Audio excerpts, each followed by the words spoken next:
Welcome back to season 5. Hard to believe, here we are, season 5, episode 1, season 5. Super exciting, 2024, and an epic guest to kick off this season. So today I'm going to introduce you to Jono, and I'm going to let Jono introduce himself. I'm sure many of you will already know some of the things he's done in the past, but might not be aware of what he's doing right now. So Jono, welcome to the show. Thanks for having me. So introduce yourself to our crowd. How would you introduce, because you've done so many different things. So tell me, how do you describe yourself these days? I guess I'd still describe myself as an entrepreneur. Having been on this journey for over 10 years now. I originally started with Airtasker, our first startup that I guess we kind of started in an era where there wasn't much of a startup ecosystem yet in Australia or Sydney. But that was in 2012. Yep. Long story short, that was a great journey over 10 years. We were able to IPO that business 2021. Yep. And also fortunate to have run some other businesses, Tankstream Labs, Tankstream Ventures, so getting our feet wet in terms of actually backing other founders as well. Yeah. And now onto my latest PropTech AI startup called Soho.com.au. And you're living in Singapore now, right? Yes. Pretty much permanently. So we're lucky to have you here in Sydney today.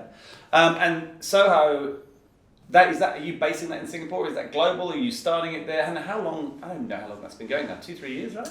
Coming to about 6 years now. Is it 6 years? Yeah, but we are headquartered in Singapore. Yep. Current target market is Australia. Yep. Australia being a massive real estate market, over $10 trillion, but also a very lucrative market. But we are definitely exploring expansions to other markets like US, UK, etc. A couple of small markets, yeah. Yeah, that's right. So let's go back a bit. Let's go back to let's go back to 2012. I can't believe it was that long ago. Like you said, let's talk about that whole ecosystem. We've seen the ecosystem just during the 5 seasons now. Give it a nudge. It's changed dramatically, and that's only been maybe 3-4 years, right? Go back 10 years, as you were talking about, it was a completely different world. So what prompted you to start an online business when there were not many online businesses, and online businesses were not easy to start? Where did that come from? What made you do that? Yeah, I'd say fortunately I had trained as an engineer. I had actually originally done corporate, 3-4 years in IBM, working on Westpac as well. So I kind of saw a lot of that corporate side of the business. Was fortunate enough to join a startup called Amazing. At the time it was a startup. I remember now it's that. Part of Optus. Yeah.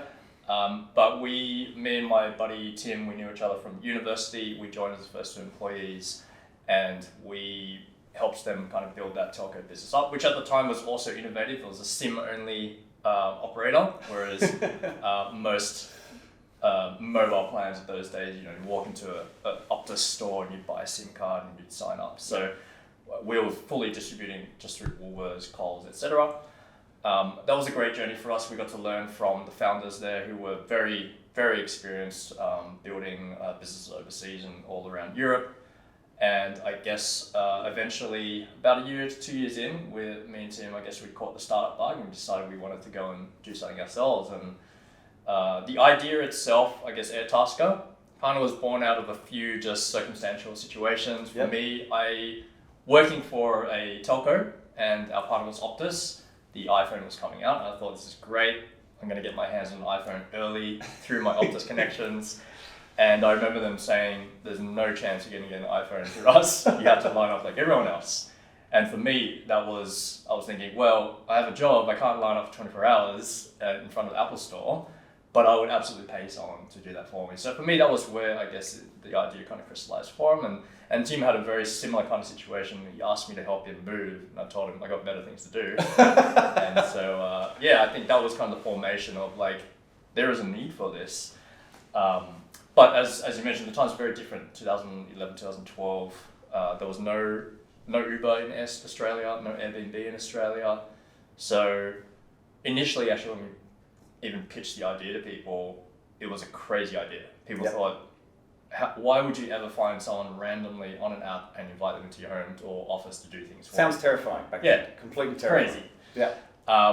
But obviously fast forward when Airbnb introduced people sleeping on your pillow, then obviously it wasn't a crazy idea anymore. Well, if you remember back then, even like the thought of doing banking on your phone was, there's no way I'm going to do that. That's the most ridiculous thing ever. Now you would never do it anymore. It's in such a short period of time, really. The changes mentally and what people are willing to accept and continuously change is terrifying. So I always want to find out where the name come from. Because where did Airtasker come from? I'd say one of the good things was this was the early days of the gig economy / task economy. So there was one word that we were kind of going to build around, which was tasking. Yep. The darling at the time was TaskRabbit in the US. They were doing some good things and kind of growing, I guess, like the trailblazer in the industry. Yep. I guess the air aspect came from like the Airbnb, which we knew of, and they were exploding in the US. They just hadn't been in Australia. Thinking, this is kind of quite aspirational. Airtasker is in a way, it means a lot of things, and especially because it's kind of like this atmospheric feeling that comes from it, then the sky's the limit. So it was a bit of a chopping and sticking together with a few words. It's funny, isn't it? Names are funny. They're just difficult. And they don't ever, I believe, as much as people think they do matter, I think in the end they don't really matter. So you kind of went on the dream journey, right? You went from the beginning and then you ended up IPOing. You would have learned more than you can possibly dream of during that journey. I guess at the beginning, did you guys fund it yourselves right at the beginning? Initially, we did put a bit of our own money in there, but we were able to raise some early capital from some investors that actually came across from Amazing as well, because I guess they knew us. They knew that we had helped the founders build that business as well. So there was already some credibility and street cred that we could deliver. Yeah. Because capital was not as accessible, although it hasn't been easy recently, but it was not as accessible as it was now. There was not this VC ecosystem that we had now. How did you go about that journey during that? Did you have to go overseas? Fortunately not, although it wasn't easy. I definitely remember sitting in big meetings of, let's say, 20 investors and us pitching the business, and it was actually quite unique. I remember that was actually Macquarie Private Capital, and they invited a few of their potential investors, and after we pitched the business, there was a heated debate between people on one side of the table saying this is a business, and then the other side saying there's no way that's a business. And it was startups and investing just wasn't the flavor. There wasn't an industry at that point, I think. No. Not to say there weren't investments and there weren't startups around, but it hadn't coalesced into a single point even within a city. So very different times, obviously fast forwarding to where we are today. Absolutely. Yeah. And so what do you reckon, during that time, because you were also in an industry that was evolving, as we've talked about, what do you think was if you look back on it, what do you think was the thing that was probably easier than you thought, and what was the thing that was way, way harder? Because you're an engineer as well, so engineers were not traditionally becoming founders at that stage, whereas obviously that's more the route now. But what do you think the two biggest things changed in there? I can start with the hardest one, and it was probably a lesson that we learned over time as well. I think the hardest one was understanding our role in the team in terms of building a successful team. Yep. I think when you are starting a business, you will very much focus on the things that are very obvious to think of, like we need to build a platform, we need to raise some money, get some people in the team, and just deliver stuff. And I think most startups go through that journey. Yet, one of the critical factors is building the team, and you don't kind of realize necessarily how important that is until maybe you've delivered the first couple phases of business, and then you realize these people might not actually be the best people, or we actually need some other people. And so that's where I guess some of the growing pains came into the business in terms of maybe we didn't feel like we had some of the right people. They could get us to phase 1, but then this phase 2 needed a bit of a change, and I think that was where we had to learn on the job. I think in general you have to learn on the job. I don't think it's something you can read a book and understand what good people means. So I'd say that was probably one of the hardest things to learn and do. In terms of one of the easiest things, I definitely don't want to come across the wrong way, but I felt that... I'm excited to know what you're going to say now. I kind of feel like designing the solution and the platform for me at least came very naturally. I think just having always been an engineer and just always in the business solving problems.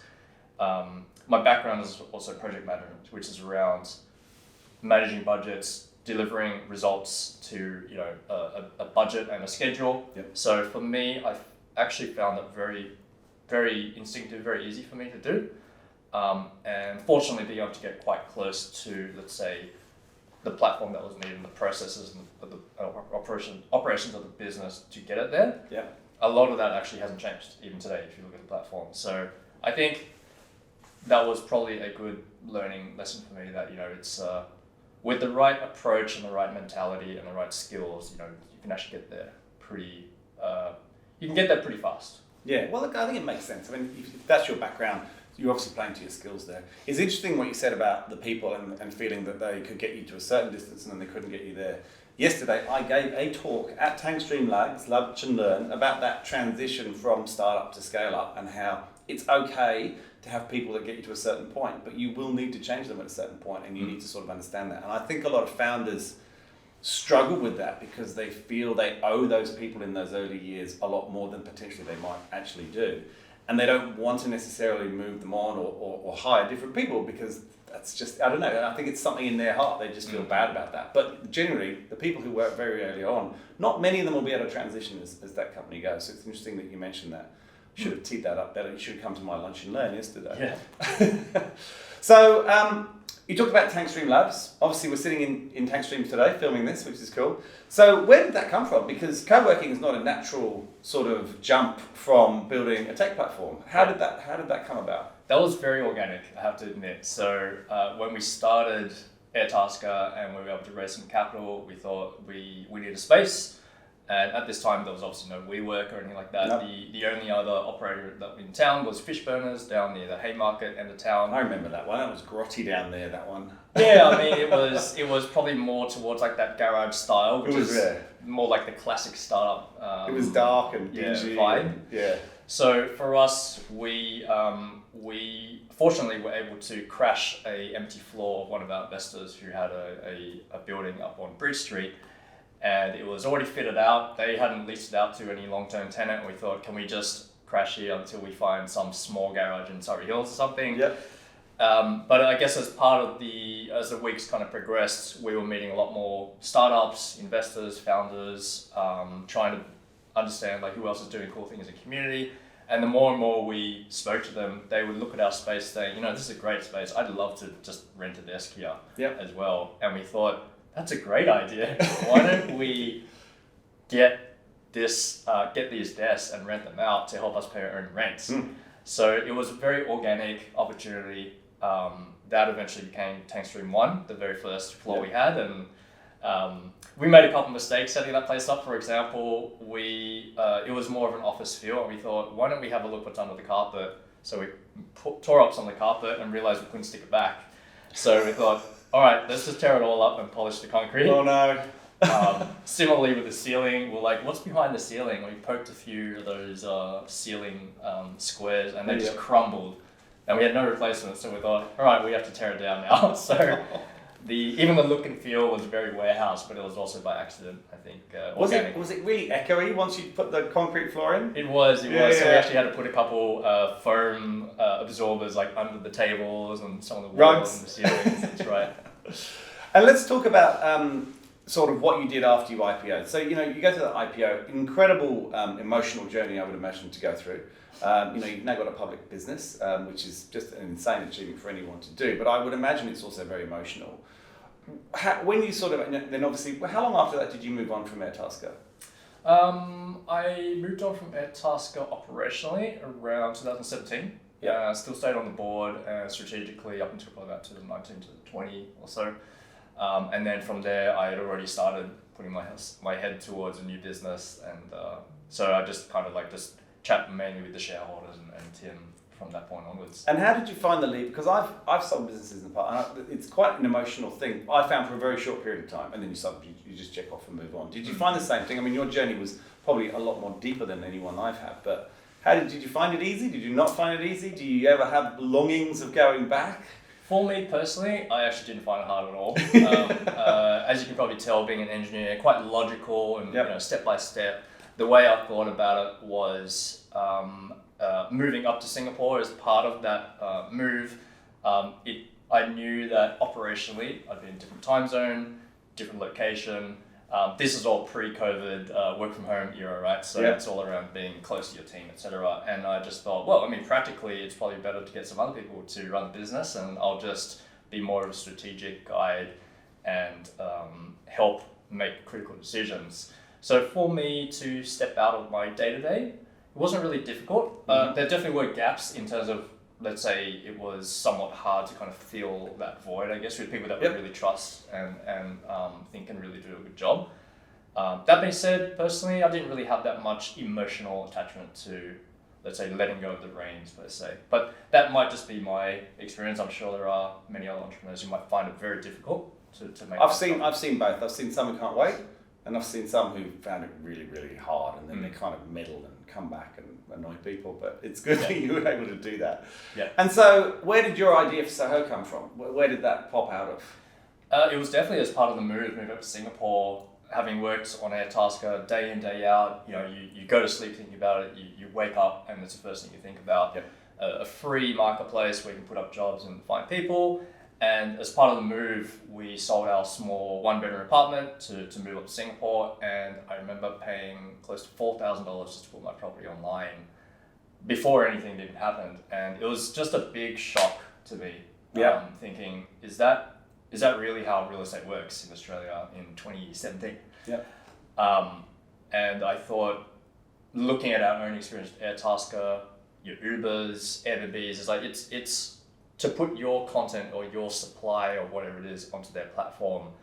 Of course it's free, right? Because like that's the way the world works. So I guess it was a big contrast when I looked at the larger companies like real estate and domain, and I was thinking, well, surely there's a better way, because if I can eliminate that barrier, what else could we do in this real estate sector? So that's kind of what got me thinking about real estate, what models would make sense to, I guess, make a better experience for both property seekers and for agents and their clients as well. Yeah. And so where's the business at now?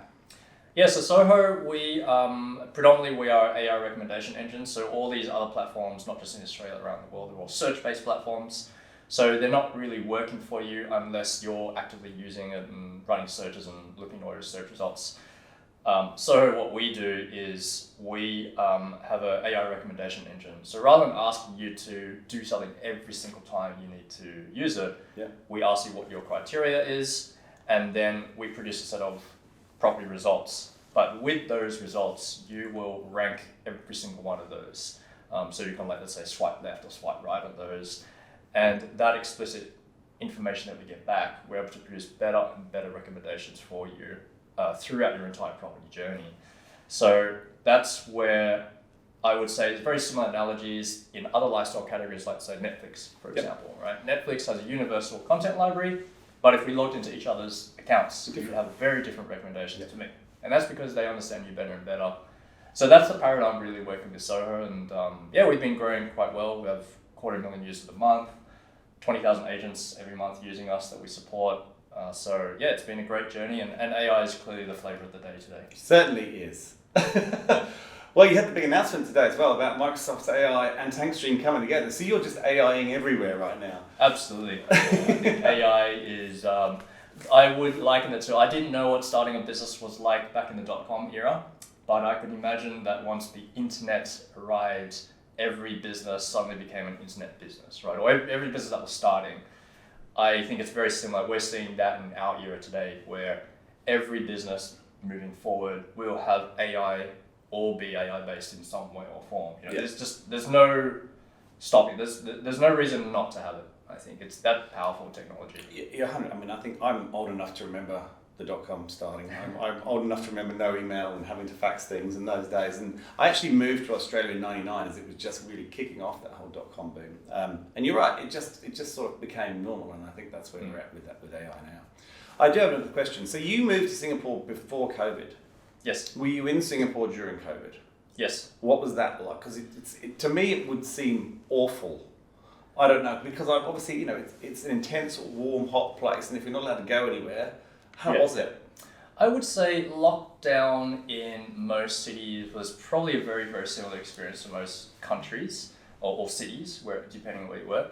I think Singapore, or let's say Asia / Southeast Asia in general, they're quite dense cities. So in terms of convenience, actually I think it was very convenient, because things were just downstairs, or lots of delivery services that were 5-10 minutes away. So whereas let's say in some other less dense cities, it might take half an hour or an hour for things to even get to you. So I think for being in Singapore, actually I thought it was pretty good. I didn't mind at all. Got a little COVID puppy as well. That was great, as you do. I think a lot of people got a pet during I think COVID. they did. A lot of people. Or having children, I think, during COVID as well. So yeah, actually for me, it was quite a good thing. I'd say the only thing was the lack of travel that everyone experienced. That was, I guess, something that everyone got used to during that time.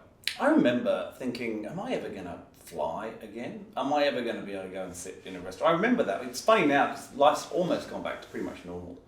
But there was a period there where you were kind of like, this could mean all those things I love to do. And I love to eat out and I love to travel. It was terrifying to think that wasn't going to happen again. Yeah. I like to go to Singapore too. That was another thing I was working. We have an office in Singapore. I like going there. Yeah, I mean, fortunately for me, prior to COVID, I'd been traveling almost every year around the world trip. So I'd seen a lot of places, and so when COVID hit, it was like, well, I've actually seen a lot of places already, so not feeling too much. Did you get the AI goggles? We went and bought the Oculus things and started visiting countries we'd never visited. Yeah. Not quite the same, but yeah, I'm a big proponent of VR and AR. Absolutely. So I have Quest 2. I've bought a Pimax, and I'm kind of thinking about buying the Vision Pro. But I think that it's a huge technology that's going to make waves with the world. So obviously Soho's going. Anything else in the works? Anything else exciting you want to talk about today, or are we just laser focused on Soho and getting that to where you want to get to? I think in terms of thematics, AI is clearly the next technological era for a lot of startups. We're definitely just at the start. We use it. It's in our business. It's in our operations. We read about it every day. I can say that even being within the AI business, the goalposts are still moving very, very quickly. So I would say even with us being at the frontier, I feel like that it's moving so fast that I can only imagine how hard it might be for consumers or businesses who are just even trying to get to the first step on AI, how daunting it must be.